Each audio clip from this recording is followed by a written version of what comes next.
On va faire un tour vers l'Observatoire national des effets sur les effets du réchauffement climatique. Avec vous, Marie Carrega, vous en êtes l'adjointe au secrétaire général.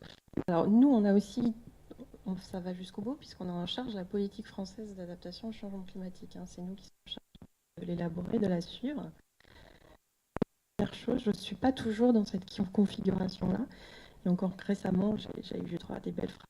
Oui, je vous crois, mais, alors là, quand il y a le mais, c'est la fin, parce qu'on sait qu'en fait, il n'y croit pas.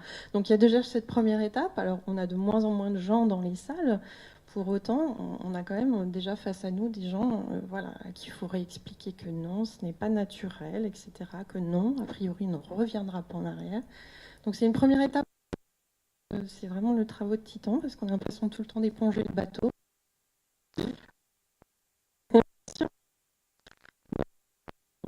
Il y a la question de, effectivement, à la fois le phénomène lui-même et puis un peu de, oui, mais enfin, c'est pas chez moi. Enfin, chez moi, ça se passera. Moi, typiquement, j'ai des élus qui me disent, moi, j'aurais pas d'inondation parce qu'il n'y a pas de fleuve chez moi. Alors, oui, d'accord. Donc, on va expliquer ça aux gens de l'autre que il n'y avait pas de risque. Donc, il y a vraiment des niveaux très différents de conscience du phénomène, même si, malheureusement pour nous, mais de toute façon, de manière générale, les problèmes environnementaux, on a besoin d'une catastrophe pour que ça avance. Donc effectivement, là, cette année, on les a à peu près toutes eues, donc on sait que ça fait avancer. Après, on sait aussi que les gens oublient, parce que 4-5 ans après, ils vous jurent que non, non, ils n'ont pas été inondés. Il faut leur remontrer les photos où ils étaient les pieds dans l'eau pour qu'ils se souviennent qu'effectivement, ils ont été inondés. Donc c'est quelque chose de longue haleine, et malheureusement, on n'a pas le temps, en fait, parce que j'ai écouté là tous les scénarios qui sont faits. Alors c'est bien déjà, ils sont faits à 2050. C'est vrai que nous, on parle beaucoup de 2100. Malheureusement, au rythme où on va, 1,5, on y arrive en 2030. Hein, dans les scénarios les plus pessimistes, en gros 2030-2050. C'est même pas après-demain, c'est demain.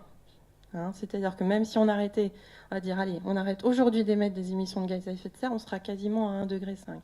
1,5 degré, la plupart des gens se disent, bon d'accord, on va pouvoir prendre un café dehors en octobre, en novembre, c'est pas très grave. C'est catastrophique 1,5 degré en fait. On ne se rend pas bien compte. 1,5 degré, c'est catastrophique et on y va. Mais bien, bien. On y va même de plus en plus vite en fait. C'est ça le truc. Donc ces études de prospective à 2050, je dirais, c'est même plus de la prospective ce qu'on doit faire. Parce que on a des scénarios où on se dit on va changer à la marge, si on veut rester sous le degré 5, c'est on arrête tout, on change tout. C'est pas une petite transformation, c'est on change tout. Dans les scénarios du GIEC, si on veut rester à 1,5 degré, c'est d'ici 2030. On réduit nos émissions de gaz à effet de serre de moitié. De moitié en 12 ans. Vous imaginez même pas, ça fait 3 ans que les émissions mondiales repartent à la hausse. Il faudrait qu'on les baisse de 50% d'ici 2030. Et il faudrait qu'on arrive à les neutraliser d'ici 2050. Neutraliser nos émissions de gaz à effet de serre, ça veut dire une énergie entièrement décarbonée. Ça veut dire plus aucun véhicule. D'accord. Ça veut dire entre 60 et 70% en gros d'énergie renouvelable. C'est absolument pas le système dans lequel on est actuellement. Donc c'est là où on a du mal à faire comprendre aux gens, c'est que à la fois le changement climatique, c'est pas après-demain au pôle Nord pour les pauvres ours polaires. C'est aujourd'hui en France et on va se le prendre en pleine face. Et beaucoup plus vite que ce qu'on anticipait malheureusement, parce que c'est vrai que dans les derniers rapports du GIEC, on avait ces scénarios que tout le monde appelait pessimistes et qui malheureusement maintenant sont des scénarios tendanciels. C'est ce qu'on appelait, c'était le scénario du pire en fait, c'est le scénario tendanciel. Et encore, on a même accéléré ce scénario.